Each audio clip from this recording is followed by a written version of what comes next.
It's my great honor to be here to present our study. The topic I will present today is the 2 years outcomes of ICO post-correction of high myopia. We declare that no any disclosure of funding or grant received for this work, and authors have no any interest from company. Since 1993, the first ICO implanted, more than 4 generations of ICO have been developed. 7 years ago, ICO 84C with central hole design have been imported in China. More than 1 million V4C ICO have been implanted in patients of the world. ICO is becoming an important choice for high myopia correction in China. More and more eye specialists select ICO surgery for their patients. However, what is a concern for us about ICO operation? If it is enough safe, if ICO display perfect result after surgery, if ICO surgery can accurately correct the myopia we want, if the vision acuity can keep very well during long-term period of ICO surgery. To answer all these questions, we did 2 years follow-up observations for ICO implantation for correcting high myopia. Actually, this work has been published on the Journal of Ophthalmology in 2018. Dr. Zhou is the corresponding author for this work. This study is a non-randomized prospective study including 32 patients with 61 eyes. Observed variables including UDVA, CDVA, manifest refraction, IOP, and CD cell density, and anterior chamber angle wise, which measured by PET-CAM. We also did 3 follow-up time observations, including 1 day, 1 week, 2 years after operation. We also used the UBM to analyze the haptic positions of V4C lens. This figure shows that the detailed patient demographic data, and please find the red circle showed that the spherical equivalent was between -8 to -25 diopters. 15 eyes with spherical equivalent over -18 diopters. So this study focuses on the super high myopia. As shown in this figure, after surgery, we can find more than 75% of patients have 20-25 vision acuity or better. Please notice that this can be a little lower percentage because there are 15 eyes with more than -18 diopters, which beyond the ICO V4C correction range. So as shown in this figure, the frequency index is 1.03 plus minus 0.23, considering high percentage of super high myopia, 23% over -18 diopters in this study group. So the residual myopia existed because of beyond the ICO V4C correction range. That means the correction efficiency is pretty satisfying. Next, in this figure, the safety index is 1.24 plus minus 0.26, which is similar with previous studies. Only 1 patient lost 1 line of CDVA because age-related cataract occurred, which not induced by surgery itself. The predictability also observed in this study. The results showed that 79% of eyes had their attempted spherical equivalent within plus minus 0.5 diopters. 98% of eyes had their attempted spherical equivalent within plus minus 1 diopters of the intended correction. That is a pretty good result for high myopia correction. After ICO surgery, astigmatism also well corrected by toric ICO. Their 67% eyes have less than 1 diopters and 44% have less than 0.5 diopters, which means that the lens is stable and not related in the eye during long term. As expected, anterior segment absolutely changed by ICL surgery. You can see three variables including anterior chamber volume, anterior chamber depth, and anterior chamber angle width was significantly decreased, which means anterior chamber became shallow and angle width was decreased. Merged images measured by PET-10, which vividly showed the shape of anterior segment first pre-operative and 2 years post-operative. The most common concerns regarding ICL inflammation are cataract and secondary glaucoma.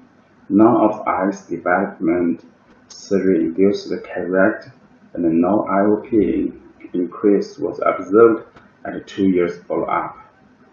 At the same time, endothelium cell density didn't change. ICL lens wall after surgery also kept stable during 2 years follow-up. At last, we also analyzed the haptics positions by UVM system. Unexpected, 70% of eyes had full haptics which located in the ciliary processes but no ciliary sulcus. This is pretty interesting, which not consistent with previous studies. Only 6% of eyes had full haptics located in the ciliary sulcus. So in brief, our work can be concluded that 3 points. First, implementation of ICOV4C is an effective, safe, and predictive option for correcting high myopia. Second, reduction of anterior chamber depth after surgery not induce the IOP increase. Last, UVM examination proved that haptics of ICOV4C were mostly located in the ciliary processes. Okay, that's all my presentation. Thanks again for giving a chance to share our work with you. Best regards for everyone and have a nice day. Good morning. We are going to present our experience implanting ICL B4C in patients between 45 and 60 years. The purpose of the study was to assess the efficacy, predictability, and safety of ICL implantation in this recently approved age range. It is well known that ICL B4C in young patients is an efficient, predictable, and safe procedure with a low index of complication, as has been demonstrated in recent publications. Our target is to show these good results in older patients. The most significant inclusion criteria of the sample were ICL surgery between 2011 and 2017, age between 45 and 60 years old, and myopic or myopic toric B4C ICL. The sample was composed by 107 eyes from 57 patients with a mean age of 47 years and minimum follow-up of 1 year. We divided the sample into groups in order to analyze the refractive results. A first group of normal corneas, 87 eyes, which receive an only myopic or toric myopic ICL, and a second group with 20 stable keratoconus, previously corrected with intracorneal ring segments, and 6 months later with a myopic ICL. The anatomical measurement of the anterior chamber were made using the Cassia OCT and the Placido-Seinflug technology of Sirius. The preoperative OCT demonstrated that the mean angle-to-angle was 12.1 mm, ACD 3.1 mm, and crystalline lens rise 0.2 mm. Also, the vertical values of these parameters are greater than the horizontal ones. Back in 2011, we proposed these safety parameters for the patient selection. ACD greater than or equal to 2.8 mm, iridocorneal angle greater than 35 degrees, and lens rise smaller than 500 microns. In this study, the angle-to-angle varied between 11.3 and 12.9, with a mean value of 12.1 mm. Therefore, 50% of cases were between 11.8 and 12.4 mm. Precisely, in this angle-to-angle range, we implanted an ICL of size 12.6 mm. The 12.1 lens was chosen in smaller angle-to-angle values, and the 13.2 lens in larger angle-to-angle values. So, we can see that there are two overlapping zones in which we have to consider other factors to choose the lens. As up to 10 parameters with influence in the postoperative vol have been described, it is the responsibility of the surgeon to take into account all these factors to select the proper size of the ICL. In spite of all these considerations, we have only implanted in this sample 3 lens sizes. 12.6 was the more frequently implanted, 49% of cases, and we didn't implant any lens of 13.7 millimeters. Our initial postoperative protocol between 2011 and 2016 established vol control through postoperative OCT.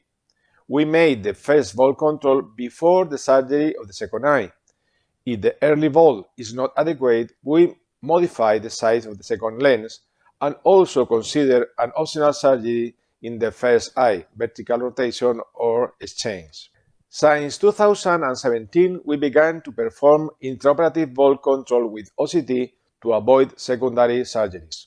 Our actual protocol is horizontal implantation of the lens, viscoelastic removal, intraoperative acetylcholine, and finally OCT measurement.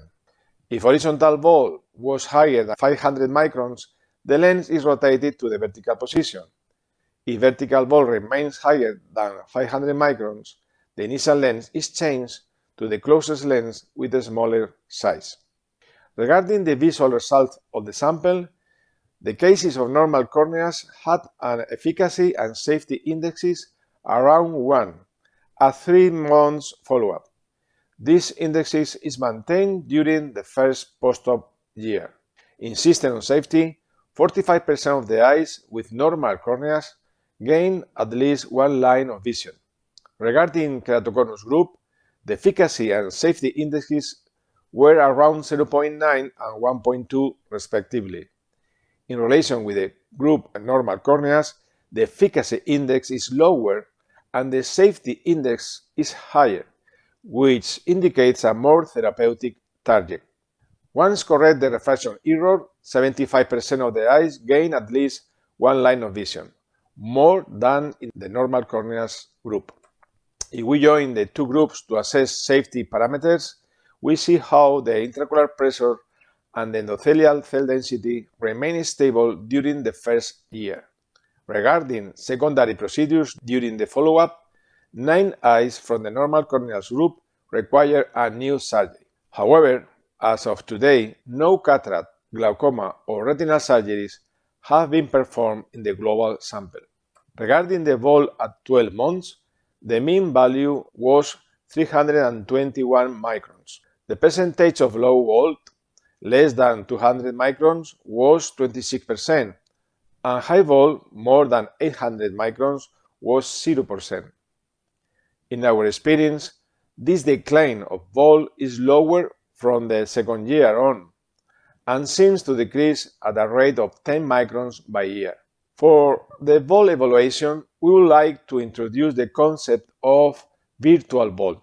We define virtual vol as the distance from the back of the cornea to an imaginary line that joins the angle to angle. If we consider this virtual vol, we see that the values follow a Gaussian distribution, with only 5% of the implants below 200 microns and 60% above 800 microns. This demonstrates that the size calculation is valid and so that the lens is supported by the ciliary sulcus.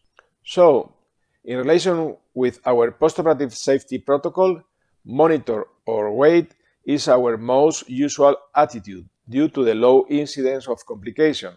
Low vols are not a problem because the cataract incidence is 0. With high vols, we only advise to rotate or exchange the lens in case of iris, pupil, or angle compromise. With very high vols, greater than 1000 microns, we think that it's better to exchange the lens. In summary, the Visan ICL B4C in patients between 45 and 60 years old fulfill the classic refractive surgery criteria especially regarding safety. In our opinion, this study supports two ideas: launch the new EDOF ICL for myopia and presbyopia correction, and avoid the refractive lens change in patients with ametropia but without cataract. Thank you for your kind attention. Good morning, I'm Kenny Lai from Hong Kong, and I would like to share with you my techniques for minimally invasive ICL implantation. So to save time, I will skip through all those patient selection, ICL selection planning, or even the toric access marking, ICL loading parts, and go straight to from the incision. So I have no financial interest to disclose. So let's start with the conventional techniques. So I start with the two paracentesis wound, 180 degrees apart, and the main temporal incision. Inject OVD through the side ports, and then I will inject the ICL into the anterior chamber in a single swift motion. Manipulate the foot plate through the side ports into the sulcus. And then I will need to do bimanual IA to remove the OVD in front of the ICL and behind the ICL. So after all those manipulation, I need to do the wound hydration to secure, prevent any leakage. Sometimes we may even inject acetylcholine to constrict the pupil and to confirm the position of the ICL. So however, there are certain problems arise with the conventional technique.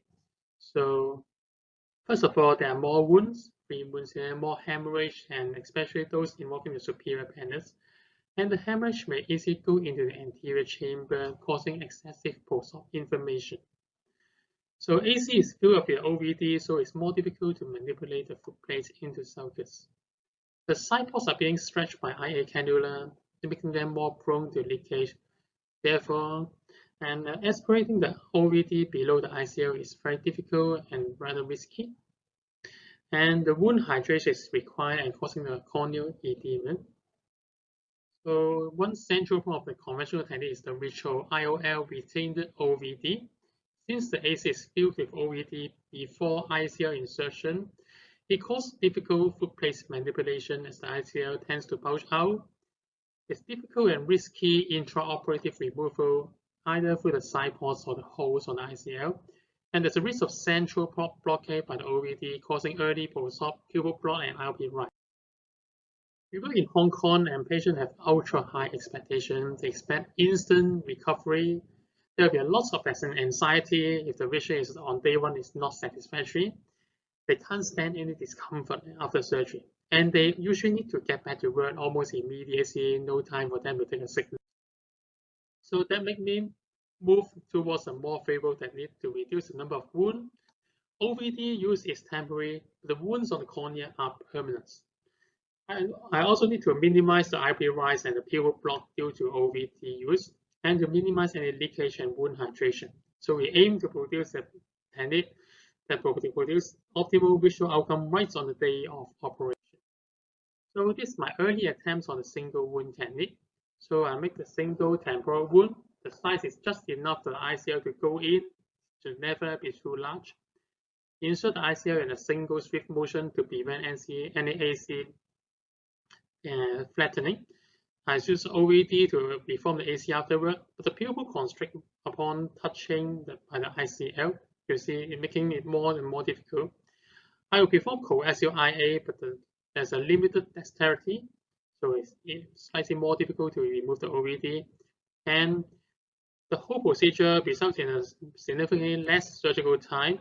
However, there's an increased pupil touch that increases the post-op inflammation, and the corneal edema is still present. So my patients are not satisfied. So I think over and revise the technique. For the wound size, it will have to be carefully controlled. Insert the ICL in a very swift motion, and to prevent any pupil constriction, I inject intracameral adrenaline 1 in 10,000. To manipulate the foot plate, I have to use more OVD above the ICL to push it down. So the manipulation will be much easier. For the coaxial IA, I abandon IA totally and use irrigation and flushing only to remove the OVD, and it really works. To prevent corneal edema, I even omit the wound hydration. So let's see my latest technique of the ICL insertion. So the same tempo incision, I inject adrenaline to deepen the AC and also to maximize the pupil size. And then insert the ICL in a single swift motion very quickly. And upon insertion, I apply some force at the proximal end of the ICL, push it downward. So let's see what happened. I reform the AC with OED, and you can see the proximal two foot plates are into the sulcus already without any manipulation. I just need to manipulate the distal two foot plates in the sulcus, so much reducing the manipulation and subsequent inflammation. I rotate the ICL towards the optimal axis, and then the wound is not stretched that much. There's not even leakage. I just flush out the OED, making sure it's all BSS inside, and check the wound integrity with the sponge. Says the wound no leakage, the LP is normal, and that's conclude the surgery in around 2 minutes. So there are some tips for the manipulation. First of all, for the foot plates, we have to I just manipulate all those foot plates through the main wound. So I have to press the foot plates downward a little bit, drag it towards the center of the ICL, and then do a slight rocking in circumferential motion, clockwise or anti-clockwise. And the ICL foot plates will get in the sulcus much more easier. And for the ICL insertion, during the insertion, I apply some force to the proximal ICL edge with the injector sponge, push it inward beyond the pupil edge, and then push it downward a little bit below the normal pupil plane. And after I release, it's much more likely for the proximal two foot plates to get into the sulcus automatically, saving much more manipulation. So I'll conclude my presentation with this final video, which is the final target and ideal surgery for all ICL surgeons. So there's a single wound, no OVD use, and I will prepare the injector. Again, in a single smooth motion, I aim the distal foot plates towards the sulcus, and then I push the proximal foot plates slightly inward and downward, and then after I release, all the 4 foot plates get into the sulcus automatically with no further manipulation necessary, and the surgery is done in around 1 minute. So there's minimal inflammation, no wound hydration necessary, and this provides the ultimate visual outcome and the surgical experience for our patients. So honestly, it all happened by chance. However, we'll never end our search for the perfect ICL implantation technique, and we'll wish to produce the happiest patient after ICL implantation. Thank you very much. Dear Professor Lim, President of the Congress, dear distinguished colleagues, hello everybody. Congratulations, the second APM's Congress. I'm Dr. Zhou Xintao from Eye and ENT Hospital, Fudan University. It's my great honor to share with you my experience in the field of ICL. As time is limited, my presentation will focus on the post-operative IOP after ICL. Currently, refractive surgery mainly includes SMILE and ICL. And ICL is developing faster, especially the large population of myopia in the world. Specifically, high myopia population is huge in Asian Pacific, which needs the new type of surgery without cutting the cornea. I'm the doctor who started the first EVL ICL in China in 2014. Professor Wang was the first one to start TICL. From 2015, we began to explore the technology to reduce the use of viscoelastic agents, which we call one-step viscoelastic agent technology. On the premise of the good anterior chamber control, we also tried to implant ICL in one step without viscoelastic. We call it viscoelastic-free, which reduction the viscoelastic agent induced IOP writhing. The goal post-operative treatment is to ensure safety and obtain the good patient satisfaction, which is all-round, mainly include early prevention, infection, IOP elevation, and long-term follow-up with fundus programs. The key point of post-operative follow-up in the early stage is IOP writing. First, the most important is check the IOP within 2 to 6 hours after ICL. The early cautions to prevent risk of elevation in intraocular pressure from the covariety. It is emphasized that it is necessary to stay in the observation room for close observation. Also, check the IOP vault, anterior and pupil, and so on. This is the roadmap of intraocular pressure check and management. Observe the pupil size under slit lamp. Pay attention to the close of the IOP writing. Measure the IOP in every 20 to 30 minutes. If it is necessary, go to the operation room to flush the anterior chamber elastic viscoelastic agent. As for the post-operatively high IOP in the first early stage, including viscoelastic residence, ICL original, and other measurement errors. As for the residual viscoelastic agent, it should be washed in time. It can be in the anterior chamber, just in the operation room, to gently press the incision with the washing needle to release liquid, which can immediately reduce the intraocular pressure. If the viscoelastic agent in the posterior chamber, or there are many viscoelastic, inform the chief surgeon immediately and join aqueous in the operating room. Sometimes the doctors should be informed in time to adjust the improper ICL position or replace the large size of ICL. There are also some occasionally the patients with low IOP. We have to check the incision. If the incision leakage, the incision should be sutured if it is necessary. Long-term follow-up should be regularly and timely, comprehensive, including IOP, lens, endotherapy, fundus, and so on. If there is any advice event, we have to report immediately. Report it to staff, company, report to the chief doctors to have the clinical discussion with any suspicious event, and also we require to manage the timely, completely, and accurate. Finally, I would like to report a result of the open surgery day with Professor Bang, Professor Yu. At that day, we performed 154 ICLs, which is a national eye day, and we achieved good result. The successful operation depends on optimizing the process, including the IOP measurement. And we have a very good result with satisfaction ratio 100%. ICL is developing rapidly.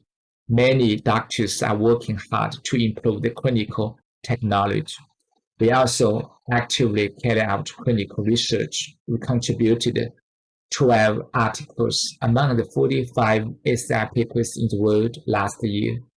At the same time, in practice, we continue to reduce the use of viscoelastic, so there are less possibility with the IOP rising. This is the follow-up of the ICL IOP follow-up and management. Take-home message: strict follow-up and timely management post-ICL operation. It can better ensure the safety, efficiency, and stability of ICL, and to improve patient satisfaction. Thank you again. Thank you, Professor Lin, and all of you. Thank you. Good morning, professors and friends. I'm Dr. Wang from EENT Hospital of STEM University. Today, I'm very happy to be here to attend the AP MS Congress. My topic is how to deal with the residual astigmatism after implantation of TICL or myopic astigmatism. We all know most of myopic patients also have astigmatism, so TICL is a very good method for perfect corrections. During the past years, in our hospital, the rate of TICL is more and more. Let's look at the perfect result of TICL. Both the sphere and cylinders be corrected perfectly. And we also find the BCVA after operation was improved. But not every patient will get this good result. We find there are 3 key factors that will impact the result of the corrections. The first is the precise measurement of the refraction. The second is the precise alignment of the TICL during the operation. The third is the stability of TICL lens after the operations. So I'd like to share 3 cases that is not corrected perfectly. After surgery, the visual acuity is not very good because of the residual astigmatisms, and how to deal with these problems. Case 1, we can find this young lady is high myopia and also high astigmatism. Her ACD and white is a good she is a good candidate for the TICL. The surgery succeeded performed, but at the 1 day after operations, the left eye's visual acuity is not very good. We can find the astigmatism is still there. It's under-corrected. So what's the reason? Is it misalignment or the rotation or the others? We can find the problem. The first, we do the PET-CAM analysis and find the top graph is changed. You can see this is the incision. We can find because of the incision edema, so the patient have induced astigmatism in the cornea. But 5 days later, we can find the astigmatism significantly decreased, so the visual acuity recovered. From this case, we can find temporary incisions edema at earlier post-operation may increase with the low astigmatism temporarily, but it will be decreased during 1 week and will recovered in 1 to 3 months. So, do the topography or PET-CAM will find these problems. For this patient, we just explain to it and observations and just follow up and waiting for the recovery. The case 2, this is a young man. We can find the examination show he is a good candidate for the TICL. So we calculate the lens and make the orders. This lens requires the clockwise rotation for the right eye and anti-clockwise rotation for the left eye. But after surgery, the first day, the visual acuity is not very good, and at the 1 week after operation, we can find the auto-reflection shows the residual astigmatisms, so the visual acuity is not very good. But what's the problem? This time, we find the top graph is similar to the pre-operation. The volt, the NCT, is also good, but the residual astigmatism infects the visual acuity. So we dilated the pupils and find the designed axis is clockwise rotation 16 degrees, but actually the clockwise rotation is 23 degrees. So there are only 3-degree deviations. But because this patient's astigmatism is very high, so the result is not very good. This problem is because of the axis misalignment. So we just do the second operations to adjustment and realignment this lens. We can find before surgery, the alignment is just 23 degrees, and after surgery, we just only adjust a little. But this time, the alignment is almost correct, so the visual acuity is improved, and we can find that the auto-reflection is perfect. And this patient is very satisfied with this result. Let's look at the last one. This is also a female patient, and his myopia is very high, and the astigmatism is also very high. This time, we select a TICL for her. At the first day, the right eye's visual acuity is not very good. Her complaint, the double vision and the dizzy, especially in the right eyes. And 1 week later, we can find, it's very interesting, the astigmatism not only corrected but also increased, just double with before the surgery. So for this patient, we can find maybe the rotation, the lens is rotated. The topography is similar before the surgery, similar to the surgery, before surgery. So it's not caused by the incisions. And we can find the right eye, the lens rotated almost 90 degrees, and the left eye, the deviation is also 10 to 15 degrees. So this time, we must do the second surgery. During the operation, we find that the TICL lens could be easily moved and rotated.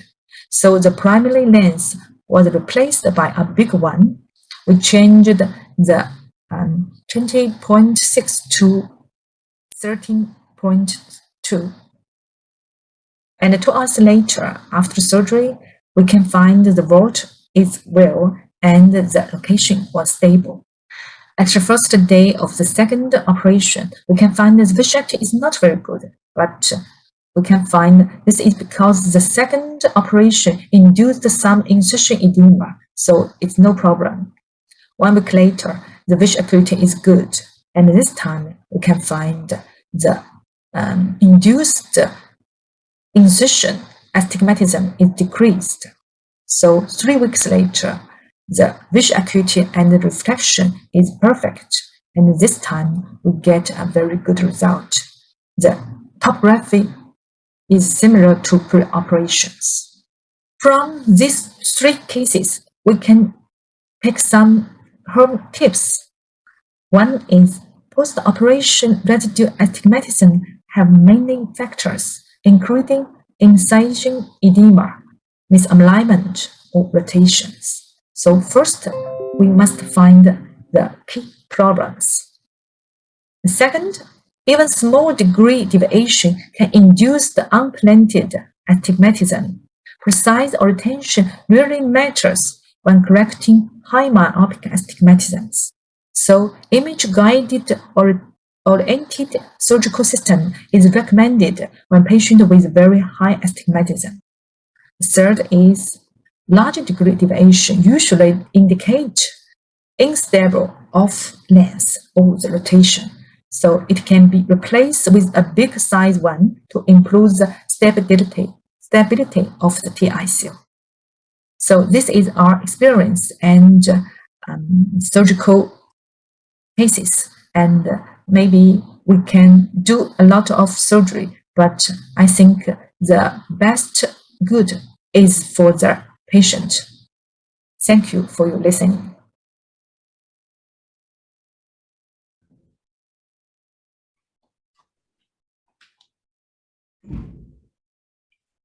Hello, so thank you very much for all our speakers for this wonderful talk regarding the development of ICL.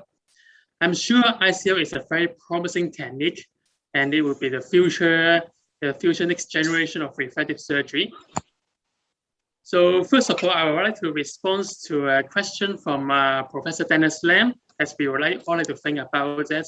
So ICL has gone through many stages of development and it's becoming more and more popular. So what will be the next stage of development of ICL?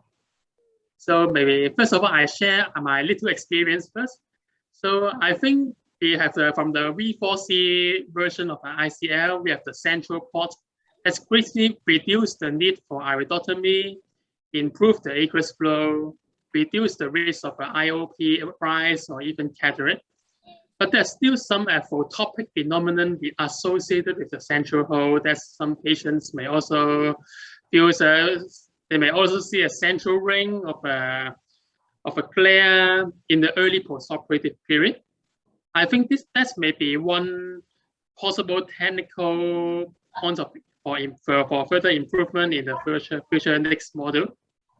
So what else do you think, Professor Wan? So what else do you think regarding a future development?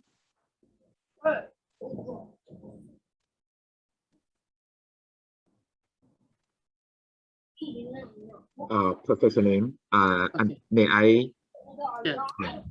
Professor Lim, may I have any some comments, and then I will leave the line. May I have some comments to the audience? ICL developed so quickly. The main reason is the ICL implantant technique was advanced and management by so many ICL doctors.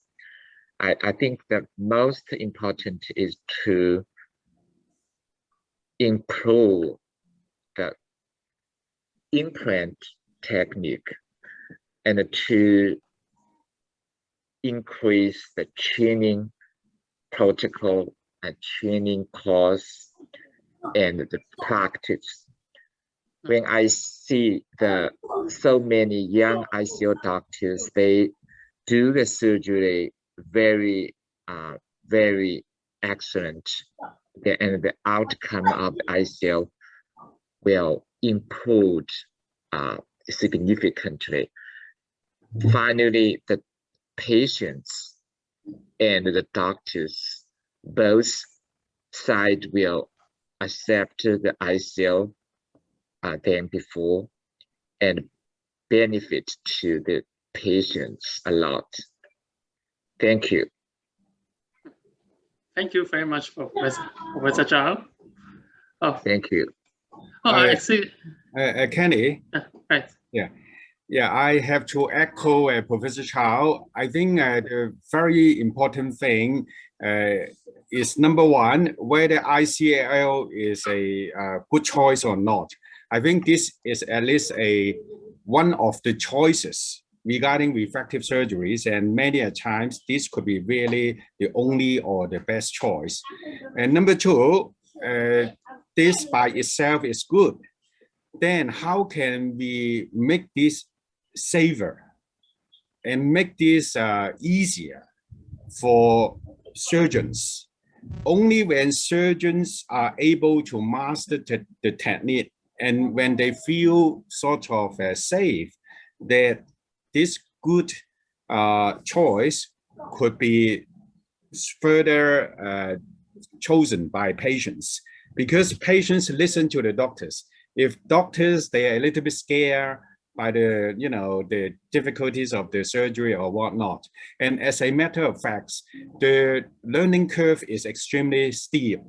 So surgeons may encounter a lot of problems, and that will scare them off. So what Professor Zhao has just mentioned, we have to have a standardized training programs. We have to make common consensus from pre-op assessment to the surgical training and the post-op monitoring so that we can minimize the complications. We can pick up the complications sooner instead of later. Now, for example, we are saying that ICL is a reversible procedures, but we have to do the reversal before the permanent damage is done. For example, this can cause uveitis, irregular pupil, or secondary glaucoma, so on and so forth, or endothelial cell damage. So I think Professor Chow has mentioned something very important, is that we have to do good, proper training and also monitoring. In one of your slides, you mentioned about reporting this to start. I think this will be something important. If we have we call this a phase 4 study, is post-market study. If you do have this mechanism, so that we can have, we do not want to keep an eye on the doctors. Nevertheless, we want to make sure that the surgery is both safe and effective. And I think APMS is about to organize some things. We will assemble the world leading experts, say in ICL, and then we want to establish the protocol, the common consensus, so that we can, make this procedure safer and easier, and then we'll be able to optimize the outcome. Yeah, this is my comment. Thank you. Absolutely, I agree with you. The next step should be focused on the young ICL surgeon training. Thank you. Thank you very much, Professor Lam and Professor Zhao. But I have just one follow-up question for Professor Zhao. As I've seen in your presentation, you demonstrate viscoelastic free one-step technique. Okay, so Professor Zhao is asleep. Okay, never mind. And I fully agree with what Professor Lam says, that we could assemble all those techniques from all those world experts regarding the ICL and example, and then put it together to establish a standard in the platform of our APMS, but for a surgical standard regarding the ICL surgery. And I think it's not only for ICL, but it could also be extended for SMILE or even other laser refractive surgery. As we can, because now up to present, there's no single unified or guideline or guidance regarding the refractive surgery, even from pre-operative procedure selection, operative procedure. I think it's a very good idea to assemble all those expert opinion into a solid foundational guideline. So that's my comment. Yeah, I think one of the things that the audience will be very interested is about the surgical technique. So Professor Wen and Professor Chow, they have produced a small video. It so happened that I have that at hand. And maybe Winnie, you can, show that in the screen so that all our participants will be able to see this video produced by the Shanghai INENT hospital by Professor Wen and Professor Chow. So they basically talk about, without injecting viscoelastic in the beginning. Please continue.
I think from the video, you can see that without viscoelastic in the beginning, and then the wound cannot be too big.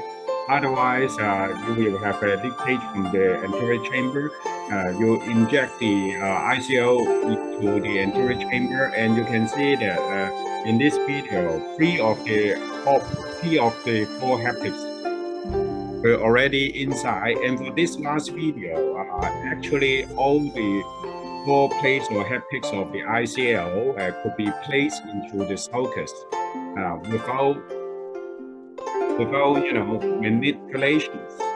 And in cases like that, sometimes Professor Huyen and Professor Carl, they are very experienced. They have done tens of thousands of ICLs, so they can do something like that.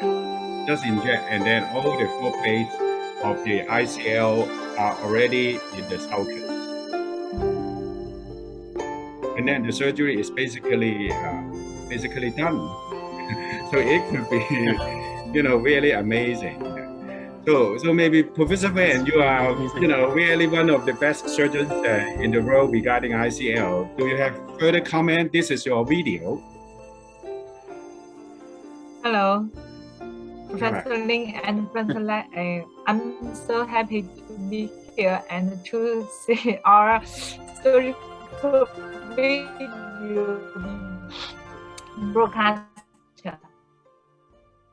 Yes, we all more pay attention.